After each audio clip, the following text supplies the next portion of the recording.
Welcome to the Maps for Kids Showcase. I'm your host, Tierney Tennant. This is our second installment of the showcase as we feature another Oklahoma City public school and the changes implemented thanks to the Maps for Kids project.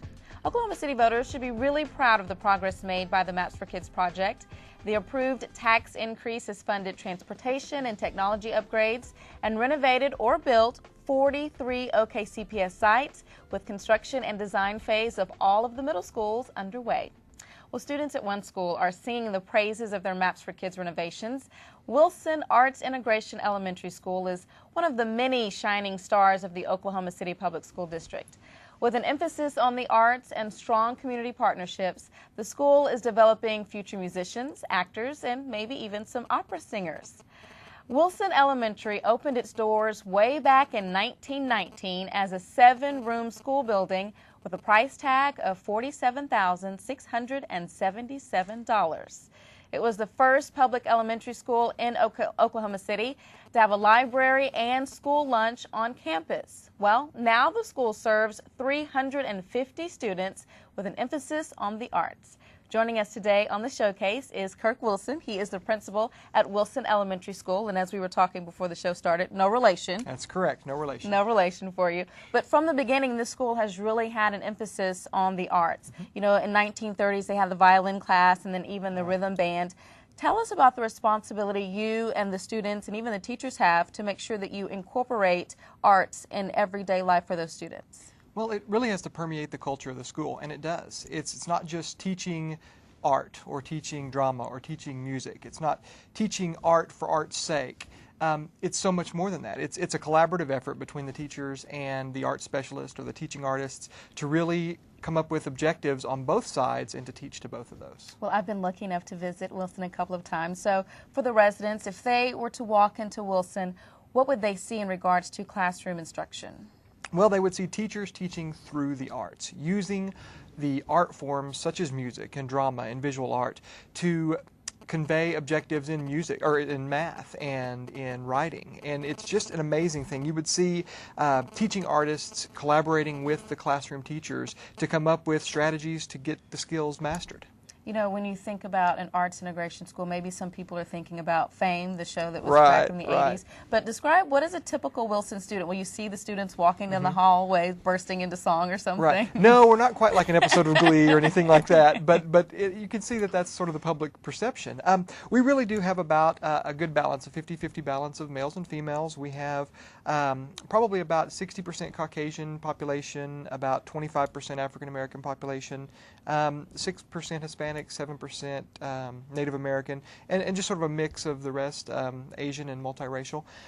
We love folks that are interested in the arts or that are inclined for the arts, but that is in no way a requirement to be a Wilson student. We service who walk in our doors, and we teach. It's not that you have to know how to do music or you have to know how to play an instrument or draw or paint to be able to be successful at Wilson. We teach you how to do those things and how to use those skills to learn the content objectives. Well, what are the requirements for a student to attend Wilson? Because I know it's a little different from the other public schools. Right. We do have an attendance boundary, just like the other elementary schools. And anyone within that attendance boundary that's their neighborhood school. And that's one of the big reasons why Wilson is such a success is because of those neighborhoods. However, we do have an application process. Students that are in another attendance area that would like to transfer to Wilson, we have so many requests that we have to do something. We can't just take everyone. And so we have an application process. They fill out a transfer application, and it's usually put out on the website and put out to the public February or March, and it's usually due at the end of March, and we try to make notifications by the end of April. And it's really just based on space. If we have space to accept kids, we take all the kids that we can take, and it's just a hard balance to try to predict, okay, I wonder how many kindergartners we're going to have this year, but that's what we try to do. So, well, I'm thinking because you integrate arts in the classroom, you have to have teachers that have a love for the arts or a respect for it. What are the teachers like there at Wilson? Have an amazing group of teachers. They are very seasoned. They've been there for a long time. They know how we do things, and it's great. We are very fortunate to partner with the Kennedy Center, and they provide the majority of our professional development. And we get to bring in 3 Kennedy Center teaching artists each year, and they really work with our teachers. And it's great to have an artist that comes in and works with the kids. But when you think about it, even if they're working with kindergartners or pre-K students, you're only going to see the benefits of that for the next 5-6 years. But if they're working with the teachers, that's your core group that's going to be there to educate your students for as long as the school is in session or as long as those teachers are there. And so we really focus our professional development on those guys, and they eat it up. Yeah. It's awesome. Well, give the folks an idea of how you're able to integrate art in, say, a math class. What are some of those examples so people have a better understanding of what you all are doing in the classroom? Sure, absolutely. It's not just using song as a mnemonic device. It's so much more than that. Like, for instance, you can dance the water cycle as a way to integrate it into science. I've never done that before. Well, you could do it. We could do that after the show. You could do things such as writing your own monologues and utilize that if you are using it as a historical reference point. So you're integrating it into social studies at that point. For instance, I might write the monologue of George Washington or of Woodrow Wilson. You can do grouping games. So in drama or dance or PE, I can say, I'm going to give you to the count of 5, and I would like you to make groups that equal the sum of 4 plus 4. And so you've got groups of kids trying to get into groups of 8, and you can go all the way up through division. You can use formulas. You know, I want you to show me the area of a triangle, and they've got to physically show it, or with stretchy bands show it. There's just so many ways that you can do things. And I know for the students at Wilson, they have an opportunity to have drama and music and art class every day in the classroom, which a lot of public schools do not have that opportunity. Right. How beneficial do you think that is to our students? I think it's the most fabulous reinforcement you can possibly have, because it's not just that you're hearing it from me and you're hearing it from me and you're hearing it from me and I'm your classroom teacher. You're hearing it from everybody. The teaching artists or the art specialists are collaborating with the teachers, and they're asking them, what objective are you teaching this week? And for instance, I tell you, well, I'm teaching addition. And so what I'm working on in drama is, while I'm teaching the drama skills, I'm also working on that addition for you as well. So it's like you're getting it from multiple sources, and we all know that multiple exposures is really the key to learning. Yeah, the repetition, as much as you hear it, the more you hear it, the more it sticks with you. So. Absolutely. Well, now that we have an idea of some of the amazing educational methods taking place inside Wilson Elementary, when we come back, we'll talk about how the Maps for Kids project was able to renovate the building to really cater to the needs of those students. And as we head to break, some sweet faces from Spencer Elementary School and Hayes Elementary School for their groundbreaking festivities. We'll be right back.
Welcome back to the Maps for Kids Showcase. It's time to take you on a tour inside Wilson Arts Integration Elementary School.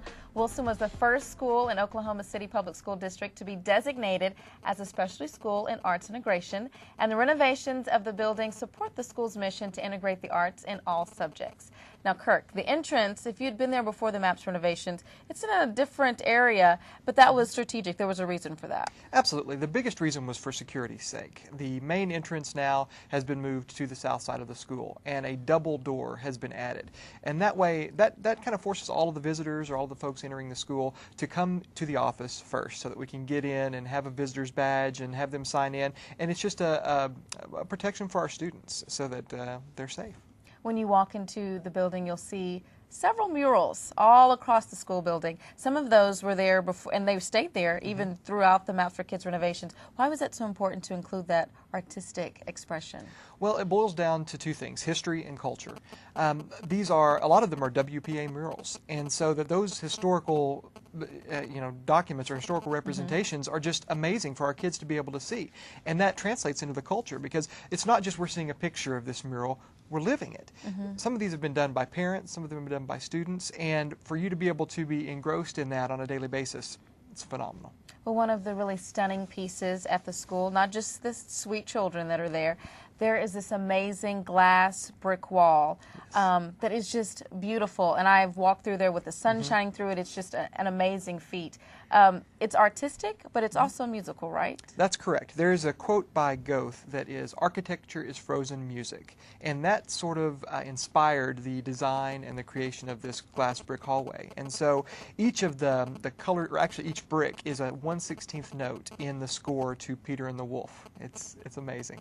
Now, Peter and the Wolf, it's a story that is designed to inspire children to really have an affection for music. If you've not read the book, Kirk, tell us about the plot of the story. Yes. Well, you could actually stand out in the courtyard and play Peter and the Wolf if you were looking at this, and so that's what makes it so neat. But what happens is it's basically the story of a young boy who leaves the gate open in his farmhouse, and he essentially lets the animals out, and his grandfather comes out, mad as a hornet, and says, what if a wolf came along? And he says, well, I'm not afraid of a wolf, And what happens? Well, of course, the wolf comes along. And this is accompanied throughout the entire play by orchestra. And so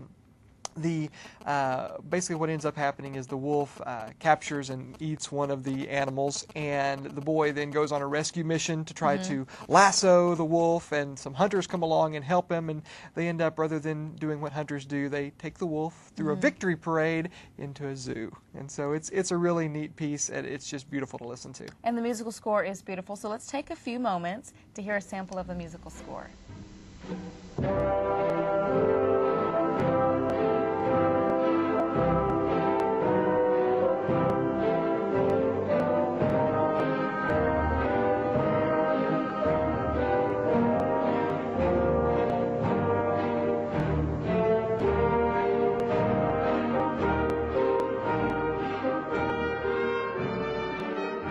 One of my favorite places in the school is the Black Box. It's a really neat space. It's a theater within the school, correct? Yes, it is, but it's so much more than that because it's a flexible space.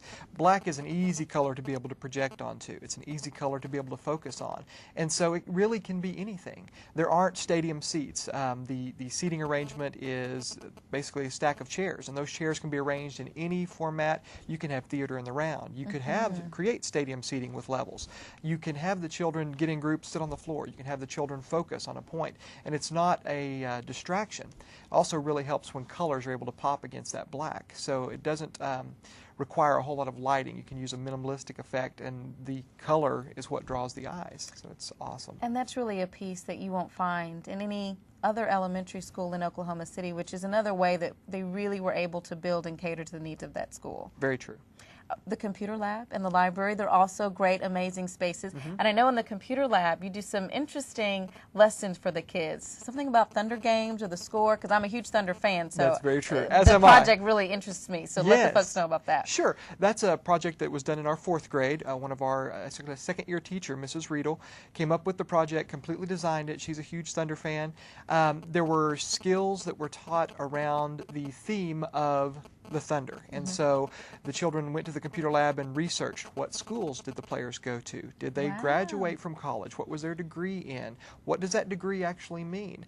They took stats from the games and they used these statistics to teach math objectives. They went in and we had some folks from the community come in and talk about going to the games, and we would have loved to have gotten every child to go to the game, but that just wasn't feasible. But that type of learning, that experiential, that thematic learning, is exactly what core knowledge is all about, and that's our curricular program for elementary schools. And so it's just awesome that even before we've been trained in core knowledge, she's been able to implement something like that. And it's another example that, thanks to the voters, we were able to create the space, provide the technology that really sparked some creativity for those teachers to inspire our kids in a creative way, which Absolutely. I mean, I would have loved to do that project yeah. in school. So, Well, and it's also great because that's where we do our Gates McGinnity testing at the beginning and the end of the year to make sure that kids can, or what grade level kids are reading on. And it's not just that Thunder project. I've got a class in there every day at least that are doing some sort of research or some sort of computer work to get them ready for computerized tests, or really, when you think about it, to get them ready for the real world, because all of us have a computer at our desk or on our hip. Yeah, money well spent. Thanks to MAPS, the school has supplies and technology to serve 350 students, 13 classroom teachers, and 7 specialists that spend their day at Wilson. But it's also a hub for great community partners who work tirelessly to support the students and staff. When we come back, we salute the very important parents, businesses, and citizens who work with the school. And as we head to break, here's a look at the Edwards Elementary grand opening event.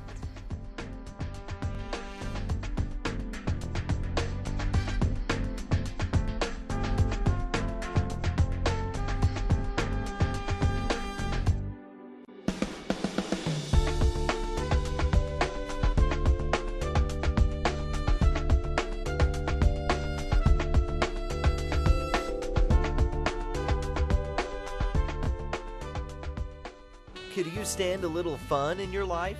Then look no further.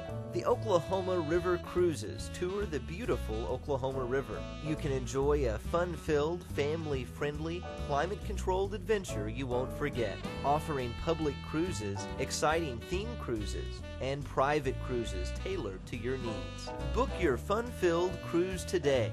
Log on to okrivercruises.com. Oklahoma River Cruises. Get on board. Welcome back, and you're looking at the list of partners who support Wilson Arts Integration Elementary School. From tutors to supplies, this list of partners truly work with the school to meet the needs of the students at Wilson Elementary School. It's a really long list, Kurt, because you have great community partnerships, and one that's really important is Wilson Arts, Inc. That is correct. Wilson Arts, Inc. was formed from a group of neighborhood folks and community folks who looked at what the MAPS project was going to do and thought, we can add to that. We can help supplement this. Through their fundraising efforts, they raised about $1.2 million. That's amazing. They did. It's unreal. It's unheard of. And it supplemented the MAPS for Kids program to help us add some upgrades. And they're still in existence today. Just 2 weeks ago, we planted 18 trees around the school, which is amazing, of course. And we're working on a landscaping plan to kind of help with where the trees should really go, what should we do next? You know, should there be this type of tree here for a shade tree? What kind of things do we do? And they're doing that for us so that we don't have to go out and try to find our own horticulturalist or our own greenhouse and things like that. They're doing a lot of work with Sonic and with our PTA to help with that landscaping plan. So it's amazing group of folks. And that's a great local group that really supports the school. And you've got another one that's the Kennedy Center. Not local, but it is the Kennedy Center partnership. So what role do they have in the school? They're really the heartbeat of the school. We are a Kennedy Center partner in education. And I just returned from Washington, D.C. We had our trip to the annual meeting. We got to see a performance at the Kennedy Center, the Kennedy Center. Kennedy Center. And it was phenomenal. We got to meet with teaching artists that work for them and try to design some plans for our future and the professional development that we want to offer for our children and for our teachers as well. It's really the model that our school is based on, the Kennedy Center model of arts integration, and that is having a objective in the arts, having an objective in the classroom or the core, and teaching both of those at the same time so that they cannot be separated, that they are really one core lesson.